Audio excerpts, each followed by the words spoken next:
Again, it's a wonderful opportunity to put a big conversation on the road tonight. Local government elections in Nigeria have become dramatic and at the same time very intriguing. Some say, well, it's the Supreme Court judgment from last August that has redefined the political landscape with regards to how council polls are conducted and the attitude of politicians, particularly state governors, towards this electoral exercise. In recent times, however, Rivers State appears to now be in the eye of the storm in this regard and again bringing some level of redefinition to how local government polls are conducted. For a long time, there has been the practice of local government councils being strung to the aprons of state governors. Well, political analysts say this judgment from last year, which has been referred to as landmark by many, will help recalibrate the system of governance at the local level. The big question tonight, amongst others, is has that practically across the 774 local government areas in this country been the case? As of today, for example, we understand just a few days back, the Supreme Court had annulled the local government elections that were conducted in Rivers State not too long ago. Now, one of the implications from that, again, landmark judgment is that this exercise would have to be reconducted. And almost immediately, the governor of the state, Siminalayi Fubara, declared that going forward, those who had been elected will have to step aside while the heads of local government administration across all the councils will assume leadership at that level. While on top of all that, local government election in Rivers State has now been scheduled for the 9th of August. Now, while that seems far-flung, it just means that it's only a matter of a couple of months until local government election is conducted in Rivers State. What will be different between this and the previous exercise? Will it be in the overall interest of the average Rivers statesman, or is it going to be, again, a fight amongst gladiators in that state across political divide? I'm Muyag Mofwegbe, especially welcoming you to today's edition of Big Talk. I'm in for my colleague, Edikan Michael. We're taking a break. When we return, the full conversation will be in front of you.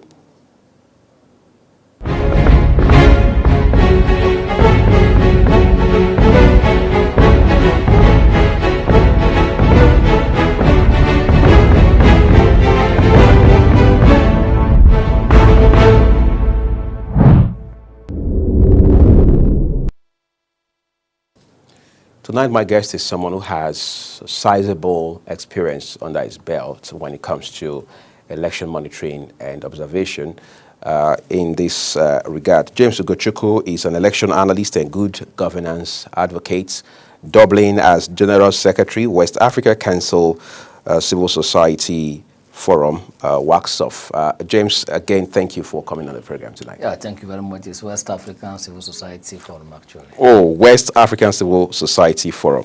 Oh, great. So that's one more feather to the cap, because that feather wasn't here the last time you were on the program. Yeah, thank you so much. Congratulations. But let's talk about not just Rivers State, local government elections in Nigeria. It will appear we're becoming more serious, because before now they say, well, local government chairmen and their councillors were just rubber stamp or figureheads of some kind.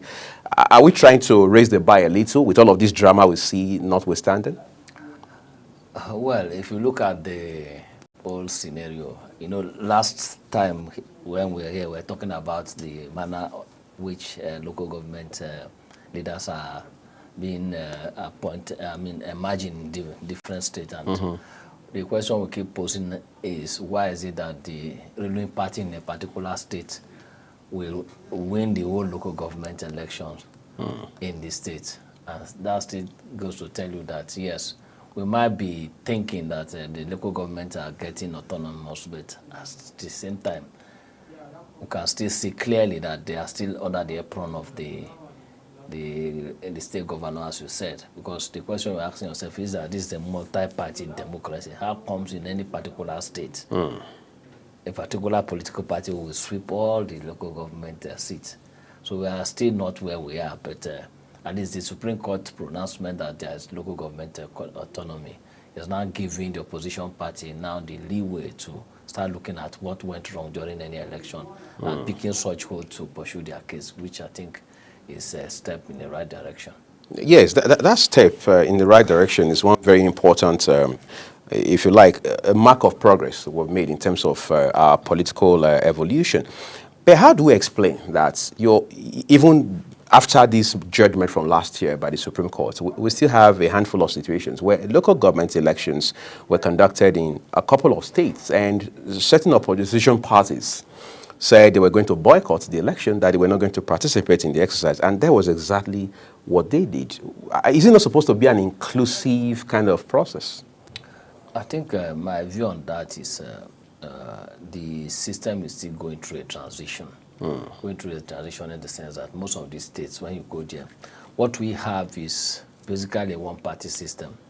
Once the particular political party gets into the seat, they alienate every other person and nobody's getting anything. So the door is shut. And the door is shut, exactly. And even your position, you have to be very careful how you play it. If you are not a very powerful person in terms of playing your position, you see yourself, being attacked by the state with the powers and all that. But the thing is, as we are getting gradually into the whole thing, I think it will get to a point that all these ties will be broken and everybody will start getting into the system. And that is when the opposition party will now be getting the muscle required now to wrest power from the opposition party. And of course, if we have a strong opposition party, the ruling party, when we have strong opposition party, then you can now see opposition party that will be playing the opposition role, picking holes in the policies and programs of the ruling party, and of course using that as a campaign tool to woo the people to get their votes during election. Another thing again is poor voter education. Most people in some of these states, they blindly follow the ruling party, irrespective of whatever is happening. They don't, they just believe that yes, this seat belongs to this political party or a particular individual, as the case may be, and they don't want to even budge. And when you have such kind of blind followership, it makes it very easy for the ruling party to win their election. So a situation where we have a ruling party sweeping all the local government seats, that is not democracy. That's not democracy, because you see the kind of election they conduct, sham election, where before you know it, they just announce that a particular party won everything as if the other ones did not even prepare for the election at all. So I think these are the things we need to start looking into, how people will be participating in the real sense of the word, and how opposition party will be playing their opposition role by ensuring that they are putting the ruling party on their toes, and of course how the court will, unbiasedly play an ombudsman role in this sense, sense that they see where the ruling party is trying to oppress or undo the opposition party, then they can come to their rescue through court ruling. We are going to talk about the judiciary in a bit as we drill further into this conversation tonight, James. But let's talk about how there are people still believe that Supreme Court judgment from last year didn't make much of a difference, if it makes any difference at all, because their thinking is until you're able to sever, as it were, the local government system from governors, we will make no meaningful progress in this regard. But let's also talk about how that, beyond the issue of allocation, the monthly allocation to the local council, for example, what else do the governors really want? Beyond the issue of who gets what, how much comes to the state or the local government, what else are the governors ambitious about? Well, what you know is that irrespective of how there is decentralization of power from the states to the local government, of course you still know that during election, any person going to the government house needs the votes from this local government. So they can't just, so they are mindful of consolidating that power at the local government level. I think that is what they need mostly. Then again, in terms of resources, most of these governors, they want to ensure that revenue coming from this local government still comes to them one way or the other. We even have some states in the southwest that even modify the local government law and all that. Courtesy of the State House of Assembly. Exactly, courtesy of the State House of Assembly, which is a different, another issues entirely. So I think we have an issue on our hand, and I believe it's not something that is not unsurmountable. I want to believe that the ruling started last year, and we are now into it, which is the first test we are getting into, as the case may be. And I believe that by the time we continue going deeper into our democratic system, that consciousness and awareness will come that, look, this particular local government is not any governor's property. As a local government chairman, as a councillor and all that, you can define what you want as a people based on the power that have been given to you by the Supreme Court, without actually leaning to the governor to, define that. So we have the ruling class that have been used to the old system. Right. And of course, with all this sensitization, all the kind of conversation we're having now, to get to a point that people will realize that this is the right we have. So one thing is knowing your rights, and that is where the court is. So if you are riding on your right based on the pronouncement, based on the legislation or the pronouncement of court previous time, I use that to get to anywhere, including getting the governor to do the right thing. So I think largely it's lack of awareness, and of course the old politicians doing the old thing that is still putting us where we are. As it stands today, it will appear, because of how we have evolved over time regarding how ideally local government system should work, people are no longer, pretty much conversant with the role of the local government system anymore. Ideally, what should the local government authority be doing different from what we see with the federal government or the state government? Local government was created as a third tier of government. Right. So we have the federal government look at the federal issue, state as state issue, then local government to get closer to the people. That is exactly what the local government is created for. So it's closer to the people at the grassroots. And of course, when it comes to grassroots, now we're looking at primary health care issues. We're looking at education, looking at rural road networks, right, and the like. Looking at agriculture and all those things, harnessing natural resources within that particular local government. So these are the things that local government is supposed to be doing. But we have a system now that is so centralized that everybody looks at what is happening at the center. If anything happens, you will be asking what is Tinubu doing about it. And then you bring a protest to Abuja. You bring the protest to Abuja, forgetting that you have a local government chairman that is receiving allocation in billions every month. Forgetting that you have administrative councillors in this local government are supposed to be reporting what is happening in the local government to the local government chairman. And the local government chairman, if you cannot handle that issue, should be escalating it to the state government or thereabout. But because of lack of awareness of what the function of all these people are, that is why we're having the problem we're having. But by the time we now start, exposing what the Constitution is talking about, the local government, the provision of the Constitution and other extant laws, and the things, the responsibility, roles and responsibility of the local government. By the time people get to know about it, then we'll be having them doing what they're supposed to do, bringing them to perform what they are asked to perform. Because as we speak now, there are a lot of people that don't even know who their local government chairman is. Right. A lot of people don't know. Before we now start talking of even seeing your local government budget, most people don't know their local government budget. They don't care whether it exists, not to talk of knowing the content. But these are the fundamental things you need to have for you to now start knowing that development is local. Because what constitutes development in your place may not be a development challenge to in my own state. So if every local government start performing what they need to perform, and if every citizen at the grassroots start taking their local government administrators into account, I think we'll get to a point that everybody will see what they're enjoying.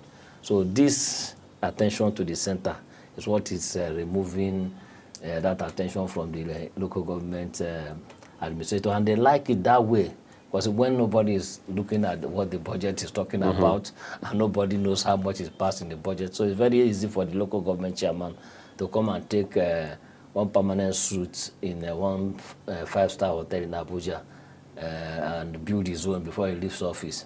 So by the time the citizens start knowing all these things, it will be more difficult for them. And you hold them to account. Yes. This judgment from last year, again, we stayed there for a minute. We turn to Edo State. Now, the local government chairman across all the 18 local government chairmen, councils had been suspended by the governor, Senator Monday Okpebholo. There are people who say that is a rascally move because in light of this judgment from the Supreme Court last year, the governor no longer has the latitude to do that. How do we factor in obedience to or compliance with the rule of law in light of all of this? You see, when it comes to that, I'll take it from the perspective that we have a system where government does not obey its own rule book. So an expectation you have such scenario, you see that other people can also go ahead and be, imitating that. Yes, what we have before is a situation where the local government is completely under the control of the governor. Right. And that judgment already jettisoned it. And it's already there. Old things are passed away. These are the new things. So now, those kind of pronouncement and action is very rascal. It's a rascality on its own, actually. And of course, what that is aimed at is creating chaos. Because by the time those ones refuse to leave vacate the local government office, then now becomes the governor versus those people. And no thanks to the kind of orientation we have across board, because if our security agencies were well versed in some of these pronouncements and what they need to do, no security agency will even take directive from the governor to go and remove a democratically elected local government, whether, let's forget about how they were elected, but they are already there. So removing them because we want people that you think should be loyal to you is a complete no. At least you should be able to wait till their tenure is over, then you put your own people. At least you have 4 years and 4 years renewable. So you can work with the people that are there, and if you are not very okay with them, then during the next election you can start looking how you can put your own stooge, since that is a practice, So doing that is wrong, and of course something that the local government administrator and the people of Edo State should condemn. All right. Well, Edo State is not the focal point of this conversation tonight, but for whatever it's worth, that was a reference that came readily handy. We're taking a quick break, everyone. When we return now to look at some of the bottlenecks, or if you like, headwinds that now have been associated with all the efforts to drive home the implementation of the order by the Supreme Court last year. We understand that the CBN has also given certain kinds of conditions to the local government councils if they actually want to have their allocations paid directly to their accounts. We're seeing the Nigerian Union of Local Government Employees kick against these. We've seen several unions, including the Organized Labor, kick against this because they want local government councils to enjoy full autonomy as quickly as yesterday morning. Those and more when we return from this break. Do stay with us.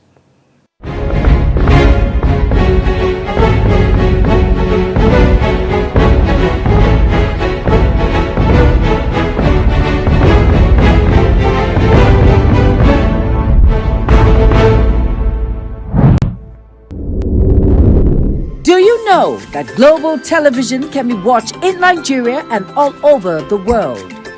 Download the Global TV Nigerian mobile app for Android and iOS devices to watch global television real-time from around the world. What are you waiting for? Start downloading and stay connected to global television.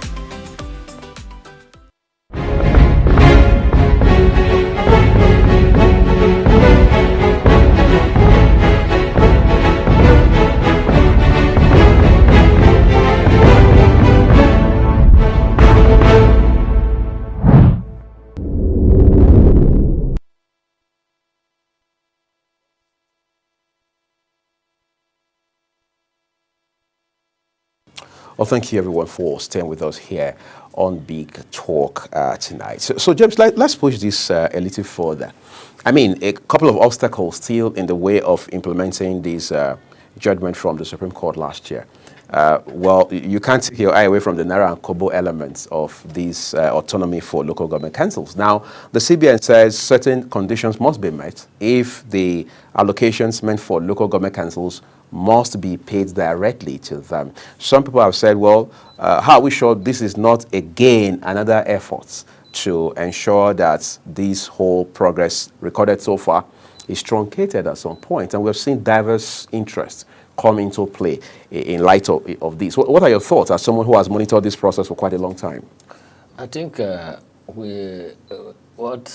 actually I've not seen those directives, but I think it's a safeguard that is being put in place by the CBN to ensure that this particular allocation now will not go to the wrong hands, right? Because right from 2019, when the NIFIU Act was signed by the former president, Muhammadu Buhari, it was the governor of Swaron that kicked against it, that they don't want it to be. And what does it specify? You know, certain withdrawal limits, certain cash limit that you can be carrying about as a local government chairman. So I think it's not something, allocation is not something that should be given to them just a carte blanche like that for them to go and spend it anyhow they like. So there must be some regulation. And of course, what that implies is that by the time they are getting the money, there should be some kind of accountability mechanism in place to ensure that at the end of the day, we can say, okay, we can track how many money was given to them. Because these are the people that are completely directly connected to the grassroots. So when they are giving them this kind of money, they should be able to account for it.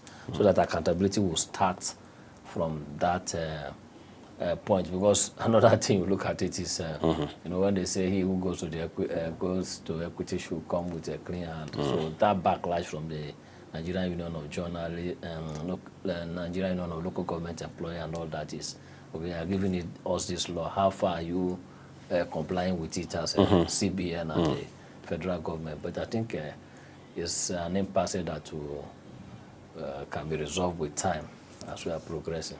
The midwifing, as I'd like to call it, of the local government system, I mean, the electoral process itself, by many people, has still been a matter of debate. They are saying, for as long as it is the state's independent electoral commissions that conduct these elections at the grassroots level, there's nothing much you can do in terms of, if you like, entrenching transparency, accountability, fairness, and what have you, because they say, well, these states' independent electoral commissions are, well, within the purview of the state governors. The state governors are the ones who appoint the chairman and the members of these commissions. Are we crying over spilled milk?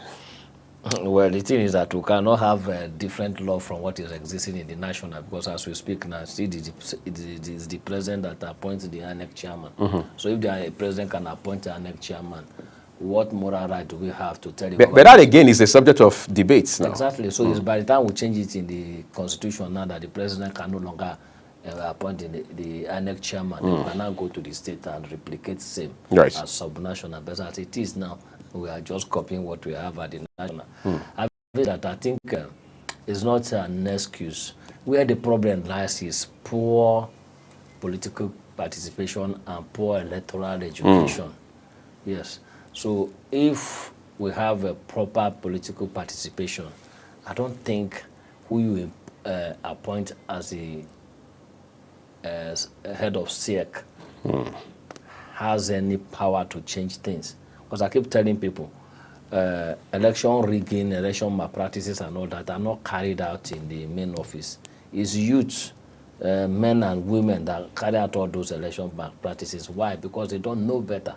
You know, poor election and voter education and electoral education is what makes people to think that, okay, we can manipulate things, because at the end of the day, once we put this person to power, I can start sharing money and all that. But by the time we increase the public awareness on public awareness on democratic rights, election education, voter education and all that, we'll get to a point that no matter who you put there, it will be very difficult for the person to rig election. So the emphasis will be on making it difficult for people that want to rig election to carry out their enterprise. By the time you succeed in doing that, then whoever they appoint, there will not be a problem. But how do you do that? By starting proper election education. And how do you start that? We do it far, far, far before the election, not the type that we do in Nigeria, that the fire brigade approach. Fire brigade of 3 months before the election, you start pasting posters that nobody is even actually reading, or going to about doing jingles. Because by the time you are doing that, whatever initiative you are bringing is competing with the endorsement of the political class. Because when you gather people that time, what they are asking is how much are they sharing. So a time like this now, 2025, is the best time to start voter education. People have voted in the past 2023, another one is coming 2027. So how far has your voting choice impacted on you, positively or negatively? So this is the right way to vote. This is the right thing to do. The people they killed during the election because they are doing thuggery, how far has the political class come to compensate them for helping them to rig election? So this is the best time to start talking to people, because they will listen to you. They will listen to you before that. All right, let's talk about one more thing here tonight. Just about 8 days ago, former President Goodluck Jonathan was speaking at, on a forum where the focus of the conversation was, again, around electoral process in Nigeria, what the journey has been like since 1999, the evolution, all of the challenges, and what lies ahead. One of the things he did talk about during that interaction was that we must have people, men and women, manning our electoral institutions, who have the courage, who have the strength of character, if you like, to take the back seat or step aside if their integrity is going to be compromised or questioned under certain very chaotic situations, that kind of thing. That's the idealistic situation the former president had just painted. However, is that the realistic thing to say or even expect? Well, the thing is, the starting point is even the mode of recruiting this personnel we are talking about. If we get the mode of recruiting them very well, then we can now have a glimmer of hope that things will change. Why I say glimmer of hope that things will change is that the ability to do the right thing, irrespective of what is happening, is what determines a good election from a bad election. I'll give you a case of Abia State. When they pressured the resident electoral commissioner, or is it the returning officer? I forgot. Okay, I think the returning officer, right, to upturn the election outcome. She refused bluntly that this is what I have before me. So now, what we have is a situation where questionable characters are being appointed in some places with a clear mandate that this is what we are going to do. Right. So if we change this recruitment process to include that it's an open system where anybody can apply, and we have a panel that will review all your past records, integrity-wise and otherwise, before you are given that appointment, I think we'll be closer to that goal that the former president is giving. Because in other African countries, I kid you not, that during election like this, you see electoral officer will go home with ballot box, go home with ballot papers, and come back to the polling unit the same day. Everything clean the way it is. Nothing was marked on it. Nobody is going to pressure them to do that. So it's all about character sets and societal culture. So it's something that national orientation agencies, civil society, the media should be working towards reorientating our mindset from grabbing power at all costs to, going the right way to pick power, and of course know that power is there to serve the people and not for personal gains. It's interesting, but again, there are several other concerns that people have regarding this whole process. How do we create a convergence of some kind between how the election authorities conduct themselves? I mean, I say authorities, whether you're looking at it at the INEC level or at the state level, and then the judiciary itself, and then politicians, because politicians have the tendency to be mischievous. So how do we begin to try to do this house cleaning across these different fronts? On the one hand, the election, if you like, organizers, those who are in charge of putting together the process and monitoring the process, midwifing the process, on the one hand. Then on the other hand, you have the judiciary, because we're still dealing with a situation in this country where every election cycle is litigated, and you're wondering, at what point will we find closure at the polls without someone saying, I must take this to the courts? Of course, politicians they've already established this culture of, if you're not satisfied with the process and its outcome, go to court. Yes, so in doing this, I think we should be looking at enforcing the existing laws we have. To work. Yes, the Constitution, the Electoral Act and the other instant law, they are very clear on what constitutes election malpractice, some kind of sabotage that you carry out, the relation of duties and all that, from, in fact, including all stakeholders, including the security and all that. But the challenge we have is that the people that do this, they know that they can do it and get away with it. Right. And that is why they keep on going about doing it and tell you to go to court. And of course, when you go to court, you will see the lawyers, so they will come out and say, yes, this is our time to get our own cut from our own piece of cake from the whole thing. So I think the only thing is for us to see how we can get the system to be obeying its law, to be enforcing the law, both starting from the election managers to the politicians to all the people that are working for them. Because if you look at it, most of these election malpractice are not carried out by the politicians. They are always at the back end and controlling things. So the people that alter results, the people that slide ballot papers and boxes and all that are hirelings that at the end of the day, nothing will happen to them for doing it. And in the next election, they will be more emboldened to do it again. So how do we go about enforcing law? I think that should be what the conversation should be all about. All about, right. Because we have the law that can take care of all these things. If you look at the Electoral Act very well. All right. Well, let's take another quick break, everyone. But this is a process that has become more protracted with every election cycle, especially given that the local government elections themselves don't follow the 4-yearly cycle that we have in this country. What exactly can we do to ensure that this process is cleaned up over time and that process, that cleansing process, begins as quickly as possible? These and more after this short break. Do stay with us. Do you know that global television can be watched in Nigeria and all over the world?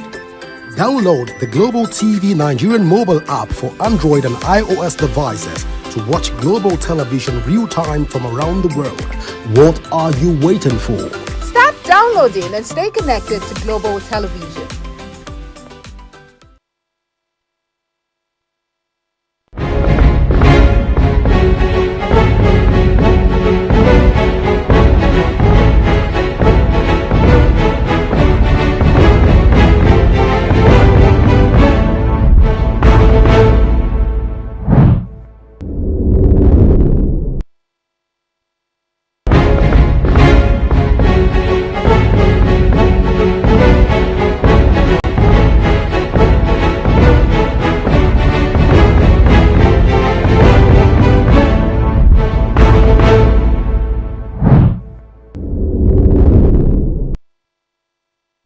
All right, let's begin to tighten this up now, James.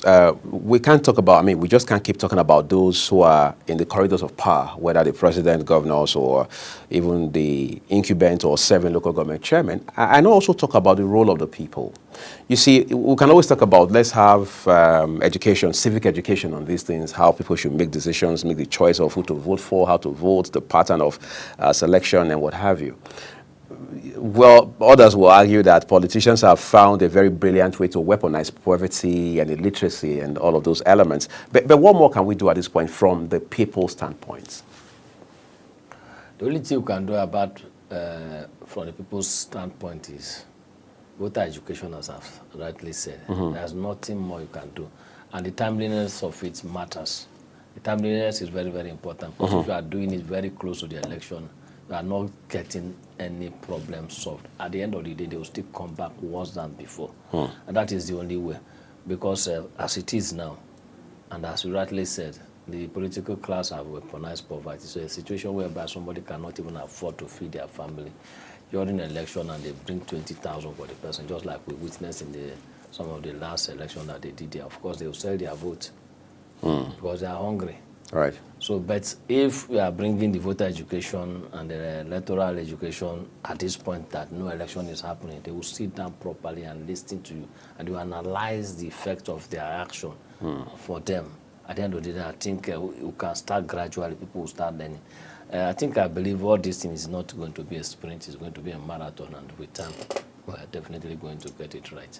I think this is the best time for that marathon to begin, and it will be an all-inclusive process, whether you're a politician or not politician, because whether we like it or not, we must begin to have a ground up or bottom to top approach to the way we provide leadership and governance in this country. I've been speaking with James Ugochukwu. He's election analyst and good governance advocate, doubles as General Secretary, West Africa Civil Society Forum, WACSOF. Thank you for your time and insights shared on the program tonight. Thank you very much. Thank you very much. And this is where we leave this abridged version of the program tonight. Thank you everyone for watching. I'm Muya Wofwegbe here for Edik and Michael. Do have a great evening ahead of you.